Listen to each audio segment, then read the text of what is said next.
வணக்கம். நீங்கள் இணைந்திருப்பது உதயன் டிஜிட்டல் வலையொலியின் பிரதான செய்திகளுடன். செய்தி தொகுப்பு உதயன் டிஜிட்டல் செய்தி பிரிவு. செய்திகளுடன் இணைந்திருக்கும் நான் லிஷா தரணீஸ்வரன். நெல்லியடி பகுதியில் இன்று அதிகாலை தீ விபத்து ஏற்பட்டுள்ளது. குறித்த தீ விபத்து மின்சார கட்டமைப்பில் ஏற்பட்ட கோளாறு காரணமாக ஏற்பட்டுள்ளதாகவும் இதனால் சுமார் 20 லட்சம் பெறுமதியான பொருட்கள் சேதமடைந்துள்ளதாகவும் தெரிவிக்கப்பட்டுள்ளது. இதன்போது தீயினை கட்டுப்படுத்துவதற்கு கரவெட்டி பிரதேச சபை ஊழியர்கள், அப்பகுதி வர்த்தகர்கள், பொதுமக்கள் ஆகியோர் இணைந்து செயற்பட்டதை அடுத்து தீ கட்டுப்பாட்டுக்குள் கொண்டு வரப்பட்டது. கரவெட்டி பிரதேச சபையின் செயலாளரினால் உடனடியாக யாழ் மாநகர சபை தீயணைப்பு பிரிவுக்கு அதிகாலை 4:42 மணிக்கு தகவல் வழங்கி ஸ்தலத்திற்கு தீயணைப்பு படையும் வருகை தந்து தீயை அணைப்பதற்கு உதவியுள்ளது. எனவே தீயணைப்பின் போது உடனடியாக செயற்பட்ட பிரதேச சபையின் ஊழியர்கள் மற்றும் பொதுமக்களுக்கு நன்றிகளை தெரிவித்துக் கொள்வதாக கரவெட்டி பிரதேச சபையின் செயலாளர் கணேசன் ஹம்சநாதன் தெரிவித்துள்ளார். முல்லைத்தீவு கருநாட்டு கேணி பகுதியில் பாடசாலைக்கு சென்ற சிறுமி மீது பட்டாரக வாகனம் மோதியதில் சிறுமி உயிரிழந்த சம்பவம் ஒன்று இடம்பெற்றுள்ளது. முல்லைத்தீவு கொக்குளாய் போலீஸ் பிரிவுக்குட்பட்ட கருநாட்டு கேணி பகுதியில் இன்று காலை 7 மணியளவில் பாடசாலைக்கு செல்லும் வழியில் குறித்த விபத்து இடம்பெற்றுள்ளது. குறித்த பாடசாலை மாணவி வீதிக்கு மறுபக்கத்தில் சென்று கொண்டிருந்த பான் வாகனத்தில் வணிசொன்றை வாங்கிவிட்டு திரும்பி சென்ற போது கொக்குளாயில் இருந்து முல்லைத்தீவு நோக்கி சென்ற பட்டாரக வாகனம் மோதி விபத்தினை ஏற்படுத்தியுள்ளது. விபத்தில் காயமடைந்த மாணவி முல்லைத்தீவு மாவட்ட மருத்துவமனையில் சேர்க்கப்பட்ட பின்னர் உயிரிழந்துள்ளார். இந்த விபத்தினை ஏற்படுத்திய வாகனத்தின் சாரதியான புத்தளம் பகுதியை சேர்ந்த நபரை கொக்குளாய் போலீஸ் கைது செய்துள்ளதுடன் குறித்த விபத்து தொடர்பிலான மேலதிக விசாரணைகளை மேற்கொண்டு வருகின்றனர். கருநாட்டு கேணி அரசு தமிழக கலவன் பாடசாலையில் தரம் 3 கல்வி கற்கும் மாதேஸ்வரன் நர்மதா என்ற பாடசாலை மாணவி உயிரிழந்தவராவார். இதேவேளை பாடசாலை ஆரம்பிக்கும் முடிவடையும் வேளைகளில் குறைந்த பகுதியில் போலீசாரும் பாதுகாப்பு கடமைகளில் ஈடுபடுவதில்லை என அப்பகுதி மக்கள் விசனம் தெரிவித்துள்ளதுடன் விபத்தினை ஏற்படுத்திய சாரதி கடந்த 2 ஆண்டுக்கு முன் கொப்பு தொடுவாய் பகுதியில் விபத்தினை ஏற்படுத்தி அதில் ஒருவர் உயிரிழந்திருந்ததாகவும் இன்றும் அதே சாரதியே குறைந்த விபத்தினை ஏற்படுத்தி இருப்பதாகவும் தெரிவிக்கப்படுகின்றது. யாழ்ப்பாணத்தில் நீண்ட நாட்களாக பல்வேறு துவிச்சக்கர வண்டிகளின் திருட்டு சம்பவங்களுடன் தொடர்புடைய சந்தேக நபர் ஒருவர் நேற்று கைது செய்யப்பட்டுள்ளார். குறித்த நபரிடம் நடாத்தப்பட்ட விசாரணைகளின் போது 16 துவிச்சக்கர வண்டிகள் கைப்பற்றப்பட்டுள்ளன. குருநகர் பகுதியை சேர்ந்த 40 வயது மதிக்கத்தக்க ஒருவரே யாழ் மாவட்ட குற்றத்தடுப்பு பிரிவு போலீஸ் பதில் கடமை நிறைவேற்ற அதிகாரி போப்பா விஜயராஜ குழுவினரால் கைது செய்யப்பட்டார். கைது செய்யப்பட்ட சந்தேக நபரிடம் மேற்கொள்ளப்பட்ட விசாரணைகளில் இருந்து ஒரு துவிச்சக்கர வண்டியும் அவரது உடைமையில் இருந்து ஹெரோயின் போதைப் பொருளும் மீட்கப்பட்டது.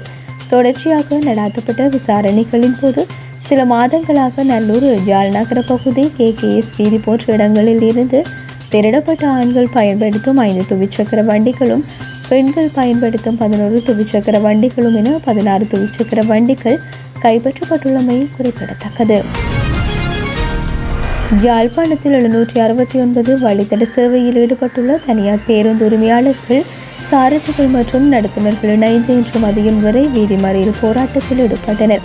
யாழ்ப்பாண நகர் பகுதியில் இருந்து புறப்படும் 764 வழித்தட பேருந்துகள் கடந்த காலங்களில் வசாவளான் சந்தையிலிருந்து பருத்தித்துறை பொன்னாலை வீதி வரையிலான கலாலி வீதி உயர் பாதுகாப்பு வலயத்தினுள் காணப்பட்டமையால் வசாவளான் சந்தையுடன் தமது சேவைகளை மட்டுப்படுத்தி இருந்தன.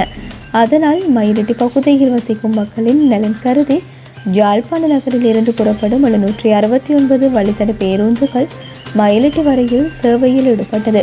தற்போது உயர் பாதுகாப்பு வலயத்தின் ஊடாக செல்லும் கலாலி வீதி திறக்கப்பட்டுள்ளமையால் யாழ்ப்பாணத்திலிருந்து புறப்படும் 764 வழித்தட பேருந்துகள் யாழ்ப்பாண நகரில் இருந்து புறப்பட்டு கலாலி வீதியூடாக பருத்தித்துறை பொன்னாலை வீதியை அடைந்து அதனூடாக காங்கேசன்துறை புகையிரத நிலையத்திற்கு அருகில் உள்ள பேருந்து நிலையம் வரையில் சேவையில் ஈடுபடுகின்றது.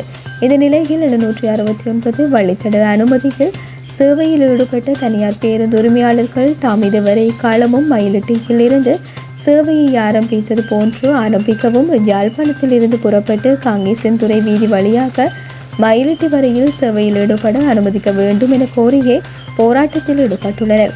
கடந்த மாதம் 30ஆம் திகதி வடக்கு மாகாண ஆளுநர் தலைமையில் தனியார் பேருந்து சேவை வழித்தடம் தொடர்பான கூட்டம் இடம்பெற்று தீர்மானங்கள் நிறைவேற்றப்பட்டன. எனவே குறித்த விடயம் தொடர்பாக ஆளுநர் போராட்ட இடத்திற்கு வருமாறு கோரி சாரதிகள் மற்றும் நடத்துனர்கள் போராட்டத்தில் ஈடுபட்டனர். இறுதியாக போலீசார் தலையிட்டு வழமை போன்று சேவையில் ஈடுபடுமாறு கூறியதை அடுத்து போராட்டம் கைவிடப்பட்டது. முல்லைத்தீவு கொக்குத்தொடுவாய் கடற்கரை பகுதியில் சட்டவிரோத முறையில் சுருக்கு வலை தொழிலில் ஈடுபட்டிருந்த 5 மீன்பிடி படகு 2 சுருக்கு வலைகளுடன் 6 பேர் கைது செய்யப்பட்ட சம்பவம் ஒன்று இன்று இடம்பெற்றுள்ளது. முல்லைத்தீவு கொக்குத்தொடுவாய் கடற்கரை பகுதியில் சட்டவிரோத மீன்பிடி தொழிலில் ஈடுபடுவதாக கடற்றொழில் திணைக்களத்தினருக்கு கிடைக்கப்பெற்ற ரகசிய தகவலை அடுத்து குறித்த இடத்திற்கு சென்ற கடற்றொழில் திணைக்களத்தினர் கடற்படையினர் சட்டவிரோத தொழிலில் ஈடுபட்டிருந்த 5 மீன்பிடி படகுகளையும் 2 தடை செய்யப்பட்ட சுருக்கு வலைகளுடன் 6 பேர் கைது செய்யப்பட்டுள்ளனர். குறித்த சட்டவிரோத மீன்பிடிக்கு வெளிச்சத்தை பாய்ச்சிய படகுகள் பற்றிய விசாரணைகளை கடற்றொழில் திணைக்களம் மேற்கொண்டு வருகின்றதுடன் கைது செய்யப்பட்ட 6 நபர்களும் இன்றைய தினம் முல்லைத்தீவு மாவட்ட நீதிவான் நீதிமன்றில் முற்படுத்தப்பட்டனர். இன அழிப்பு தொடர்பில் இந்த ஆட்சியின் கீழ் நீதி கிடைக்குமா என்பது சந்தேகமே.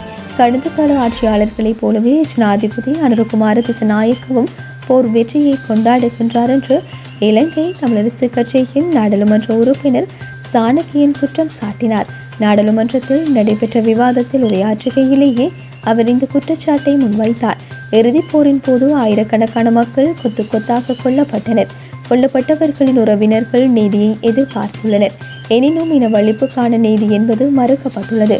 தற்போதைய ஆட்சியின் கீழ் நீதி கிடைக்குமா என்பதிலும் நம்பிக்கை இல்லை. இன அழிப்புக்கான நீதி வேண்டும் என்பதில் தமிழரசு கட்சி உறுதியாக உள்ளது. அதற்காக தொடர்ச்சியாக குரல் கொடுக்கும். மே 18ஆம் திகதி எமது மக்கள் தன்னெழுச்சியாகவே நினைவேந்தல் நடத்தினர். இதன் பின்னணியில் எவ்வித அரசியல் பின்புலமும் இல்லை வேண்டும் என்பதில் எமது மக்கள் உறுதியாக உள்ளனர் என்பதையே இது வெளிப்படுத்துகின்றது. மேலும் கனடாவில் இனவழிப்பு நினைவகம் நிர்மாணிக்கப்பட்டுள்ளது. கனடா தூதுவரை அழைத்து இது தொடர்பில் இலங்கை விளக்கம் அளித்துள்ளது. இவ்வாறான விடயங்களை செய்வதை விடுத்து விசாரணைக்கு ஒத்துழைப்பு வழங்க வேண்டும். போர் வெற்றியை கொண்டாடுவதற்கு ஜனாதிபதி மே 19ஆம் திகதி சென்றிருந்தார். கடந்த ஆட்சிகளின் போதுதான் தற்போதும் வெற்றி கொண்டாட்டம் இடம்பெறுகின்றது. கடந்த தேர்தலில் பாடம் புகட்டிய தமிழ் மக்கள் இனிவரும் காலங்களிலும் சிறந்த பதிலை வழங்குவார்கள் என்றார். போதைப்பொருள் கடத்தல்காரரான கனிமுல்ல சஞ்சீவ கொலை சம்பவம் தொடர்பாக கைது செய்யப்பட்டு விளக்கமறியலில் வைக்கப்பட்டுள்ள சந்தேக நபரான துப்பாக்கிதாரியை எதிர்வரும் ஜூன் மாதம் 4ஆம் திகதி வரை விளக்கமறியலில் வைக்குமாறு கொழும்பு நீதிவான் நீதிமன்றம் உத்தரவிட்டுள்ளது. இதேவேளை எதிர்வரும் ஜூன் மாதம் 4ஆம் திகதி சந்தேக நபரை அடையாள அணிவகுப்புக்கு முன்னிலைப்படுத்த வேண்டும் என்றும் கொழும்பு பிரதான நீதிவான் தன்யா லக்மாலி உத்தரவிட்டுள்ளதுடன் சம்பவம் தொடர்பாக கைது செய்யப்பட்டு விளக்கமறியலில் வைக்கப்பட்டுள்ள மற்றொரு சந்தேக நபரான சாரதியை இம்மாதம் 23ஆம் திகதி வரை விளக்கமறியலில் வைக்குமாறும் உத்தரவிடப்பட்டுள்ளது. விளக்கமறியலில் வைக்கப்பட்டுள்ள குறித்த 2 சந்தேக நபர்களும் கடும் பாதுகாப்புக்கு மத்தியில் நீதிமன்றத்தில் முன்னிலைப்படுத்தப்பட்டமை குறிப்பிடத்தக்கது. இத்துடன் உதயம் டிஜிட்டல் வலையொலியின் இரவு நேர பிரதான செய்திகள் நிறைவடைகின்றன. தொடர்ந்தும் நாளை காலை நேர பிரதான செய்திகளுடன் இணைந்திருங்கள். வணக்கம்.